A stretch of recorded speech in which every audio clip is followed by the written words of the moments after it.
laiks vēl nav beidzies. Atgriezieties no grēkiem un ticiet uz evaņģēliju. Царство Небесное приблизилось.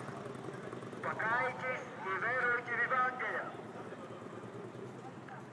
Второе пришествие Иисуса Христа совсем близко. The Holy Kingdom is close. Right there.